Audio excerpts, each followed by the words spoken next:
ప్రభువైన యేసుక్రీస్తు నామంలో మీకు శుభములు. ఈ మధ్యాహ్నం మనమందరము కూడా దేవుని యొక్క పరిశుద్ధ గ్రంథంలో మొదటి తెస్సలోనికలకు రాసినటువంటి పత్రిక పౌలు గారు రాస్తూ ఆయన ఏవైనటువంటి హెచ్చరికలు మనకు అందిస్తున్నారు. ఈ హెచ్చరికలు ఎటువంటి లాభాన్ని సంఘానికి ఇస్తాయి, నేటి సంఘానికి అనేది మనం గ్రహించుకోగలగాలి. ఈ మొదటి తెస్సలోనికలకు రాసినటువంటి పత్రిక రాకడ సిద్ధపాటు అనేటువంటి సబ్జెక్టు ఓరియంటెడ్గా ఉంటుందండి. ఎవరు రాకడ? దేవుని రాకడ.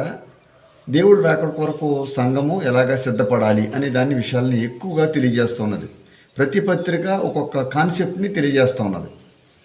ఈ పత్రిక దేవుని యొక్క రాకడ, దేవుడి రాకడ కొరకు సంఘం ఎలా సిద్ధపడాలి, సంఘం ఎలా ఉండాలి, సంఘం దేని విడిచిపెట్టాలి, సంఘం దేంతో ఉండాలి, సంఘం ఏం చేయాలి, సంఘం ఏం చేయకూడదు అనే విషయాల్ని పౌలు గారు రాసిన ప్రతి పత్రికలో మనం గమనించగలం.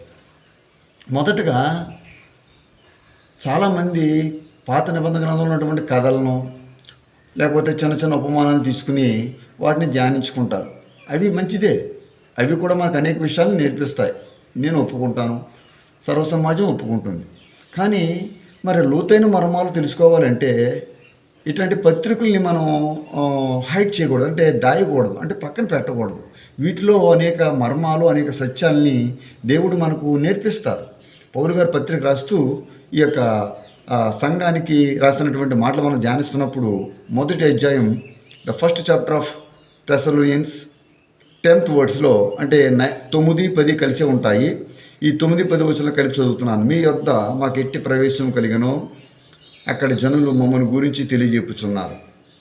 మరియు మీరు విగ్రహమును విడిచిపెట్టి జీవం గలవాడును సత్యవంతుడునకు దేవునికి దాసులగుటకును దేవుడు మృతుల్లో నుండి లేపిన యేసు, అనగా రాబో ఉగ్రత నుండి మనం తప్పించుచున్న ఆయన కుమారుడైన యేసు పరలోకము నుండి వచ్చినని ఎదురు చూచుటకును మీరెలాగూ దేవుని వైపు తిరిగితురో ఆ సంగతి వారే తెలియజేస్తున్నారు. ఈ సంఘము చాలా మాదిరికరమైనటువంటి సంఘంగా ఉన్నట్టుగా మనం చూడాలి. సంఘము అంటే గ్రూప్ ఆఫ్ పీపుల్ అనే కాదు, మీరు నేను కూడా సంఘమే. ఎందుకంటే మనం అందరం కలిస్తేనే సంఘం తయారవుతుంది. కాబట్టి సంఘానికి పత్రిక రాస్తున్నారంటే మనకు కూడా పౌలు గారు లేక దేవుడు మనతో మాట్లాడుతున్నట్టు లెక్క. ఈ పత్రికలో పౌలు గారు ఈ సంఘానికి ఉన్నటువంటి క్యారెక్టరిస్టిక్స్, లక్షణాలు, అది ఎట్టా ఉన్నది అనేది ఆయన తెలియజేశాడు. ఈ మధ్యాహ్నం అది ఎట్టాగా ఉన్నదో మనం తెలుసుకున్నాం. కాబట్టి అటువంటి విధానంలో మనం కూడా రావాలని ప్రభువైన యేసుక్రీస్తు నామంలో మీకు తెలియజేస్తున్నాను. ఇదే మొదటి అధ్యాయం 2వ వచనం దగ్గర నుంచి మనం చదివినప్పుడు, విశ్వాసంతో కూడిన మీ పనిని, అవును, ఈ సంఘస్థులు, ఈ సంఘము దేవుని యొక్క పనిని విశ్వాసంతో చేస్తుంది. మనము కూడా ప్రతి పనిని, దేవుడు మనపై మోపినటువంటి పనిని విశ్వాసంతో ముందుకు తీసుకుని వెళ్ళాలి. ప్రేమతో కూడిన మీ ప్రయాసం. రెండవ క్యారెక్టరిస్టిక్స్ ఏంటంటే ప్రేమతో కూడిన మీ ప్రయాస. మొదటిది విశ్వాసంతో కూడిన మీ పనిని. మీ పని ఎలాగుంది? మీరు అవిశ్వాసులతో పనిచేస్తున్నారా? అవిశ్వాసంతో పనిచేస్తున్నారా? విశ్వాసాన్ని విడిచిపెట్టి దేవుడికి దూరం అయిపోయారా? ఈ సంఘం అయితే విశ్వాసంతో కూడిన పనిని, రెండోదిగా ప్రేమతో కూడినటువంటి ప్రయాస. మన ప్రయాస ప్రేమతో ఉండాలి. దేవుడి కొరకు మనం ప్రయాసపడాలి, దేవుడి కొరకు పని చేయాలి. ఇక్కడ విషయం ఏమిటంటే పని, ప్రయాస. ఎవరి కోసం పని చేస్తున్నాం? మీరు మన కుటుంబస్తుల కొరకు ప్రార్థిస్తున్నాం, పని చేస్తున్నాం, సమాజం కొరకు ప్రయాసపడుతున్నాం, పేరు ప్రఖ్యాతుల గురించి ఎంతగానో ప్రయాసపడుతున్నాం. మరి దేవుని పని విషయంలో దేవుడి పనిని నిర్లక్ష్యం పెడితే ఎలాగా? దేవుడి పని కొరకు మనము మరి ప్రయాసపడకపోతే ఎలాగా? వీరైతే ప్రేమతో కూడిన మీ ప్రయాసమును, మన ప్రభువైన యేసుక్రీస్తునందు నిరీక్షణతో కూడా మీ ఓర్పును, వీరికి మూడవదిగా ఓర్పు. మొట్టమొదటిది విశ్వాసము, రెండవదిగా ప్రేమ, మూడవదిగా నిరీక్షణతో కూడినటువంటి ఓర్పును మేము మన తండ్రి అయిన దేవుని ఎదుట మానక జ్ఞాపకము చేసుకొనుచు.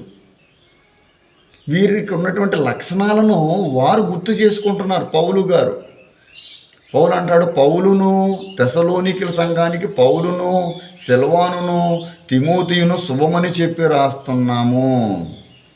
మేమందరం కలిపి ఈ సంఘానికి శుభములు చెబుతున్నాము.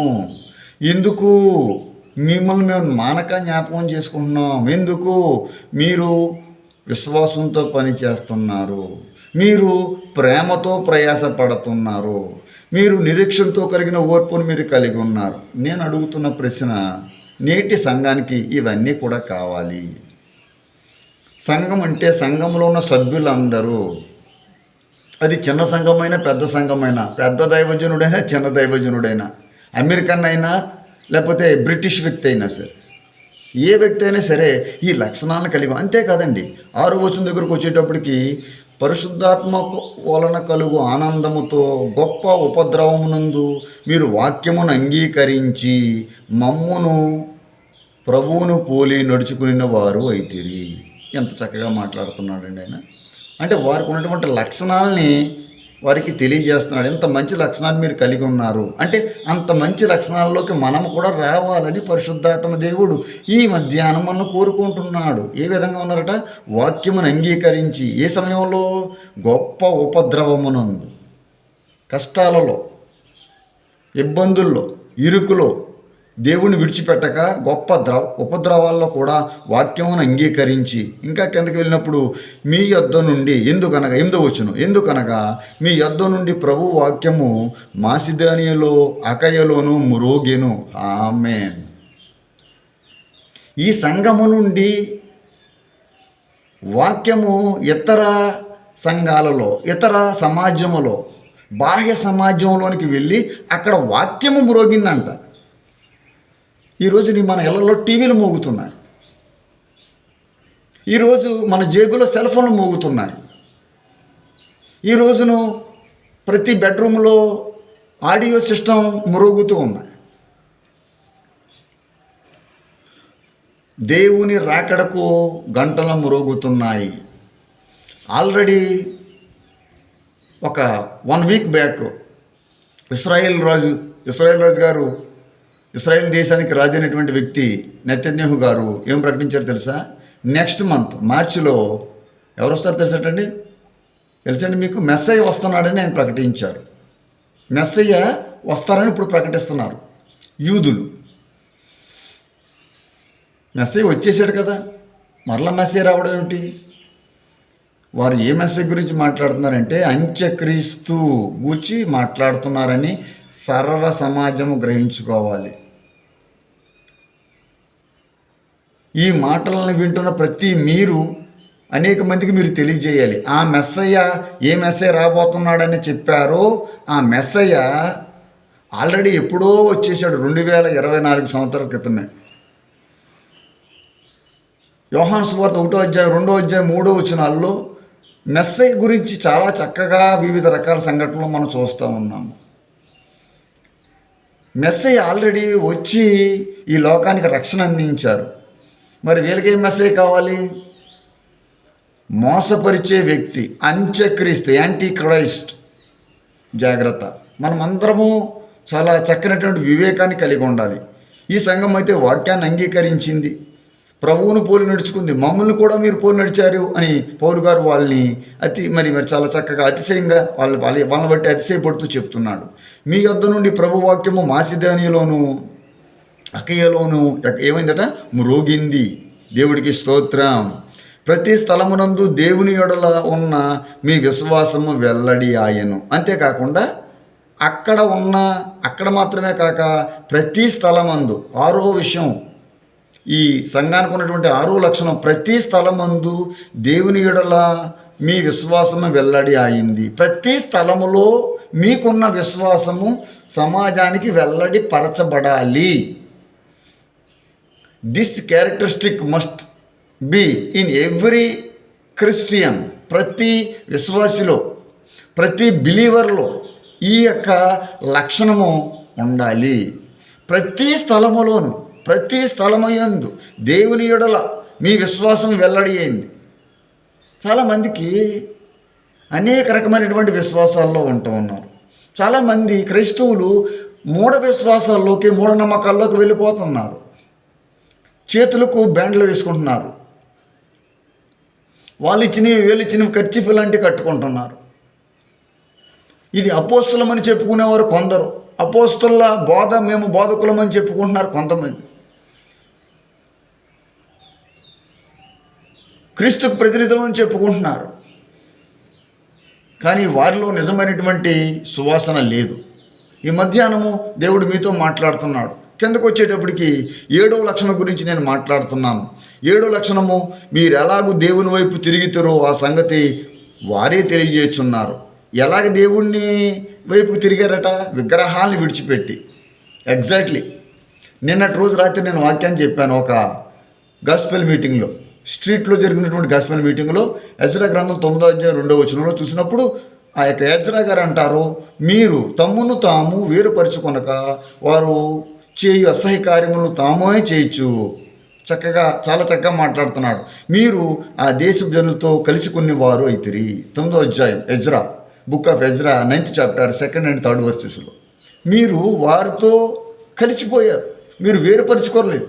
ఇక్కడ చాలా చక్కగా మాట్లాడుతున్నాడు. మీరు విగ్రహాలను విడిచిపెట్టి దేవుని వైపు తిరిగారు.